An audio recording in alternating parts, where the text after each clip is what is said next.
नमस्कार मंडळी, चला तर बनवूया अळूवडी सोपी पद्धत. अळूची 4-5 छोटी छोटी पानं घेतली आहेत. त्यासाठी बेसन घेतलं आहे, तांदळाचं पीठ, लाल तिखट, गरम मसाला, तीळ, हळद, आलं, लसूण, मिरची, चिंच आणि गुळाचं पाणी करून घेतलं आहे. तसेच इथे खलबत्त्यामध्ये आलं, लसूण, मिरची हे ठेचून बारीक अशी पेस्ट करून घेणार आहे. झालेली पेस्ट मला ती ह्याच्यामध्ये अळूवडीमध्ये टाकायची आहे. इथे स्वच्छ धुतलेली पानं घेते.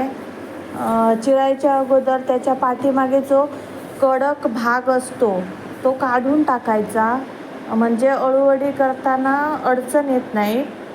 असं करून मी सगळ्या अळूची पानं अशी साफ करून घेतली आणि ती भाजी चिरतात तशी एकावर एक अशी रचून छोटे छोटे तुकडे करून भाजी चिरतात तशी चिरून घेते, म्हणजे अळूवडी करायला सोपी होते. अगदीच बारीक एकदम हे चिरतो, लाल माठ वगैरे चिरतो तशी चिरायची गरज नाही. थोडी मोठी मोठी राहिली तरी हरकत नाही. असं व्हिडिओ दाखवल्याप्रमाणे फोल्ड करून ओबडधोबडच अशी कट करून घेते. कट केल्यानंतर ती एका परातीमध्ये काढून घेते. नंतर त्याच्यात जे आपण सुके मसाले घेतले आहेत ते सगळे घालून घ्यायचे. नंतर लागेल तसं बेसन आणि 2 चमचे तांदळाचं पीठ घातल्याने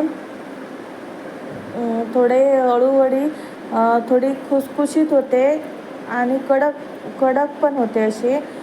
त्याच्यामुळे तांदळाचं पीठ नक्की घाला. नंतर चिंचेचा जो कोळ करून ठेवला तो घाला. नंतर गूळ आणि मसाले तुमच्या आवडीप्रमाणे, जसं तिखट कसं पाहिजे असेल तसं तुम्ही कमी जास्त करू शकता. नंतर ती आलं आणि लसूण ठेचलेला घातला, तांदळाचं पीठ घातलं आणि बेसन जसं लागेल तसं बघून घालायचं. मीठ घालायला विसरली होते, ते मीठ घालते आणि कोमट पाणी घालून मळून घ्यायचं.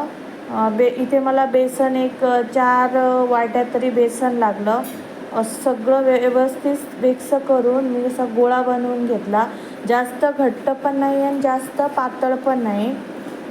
बघू शकता तुम्ही. त्याचे मी 2 छोटे छोटे उंडे असे करून घेणार आहे.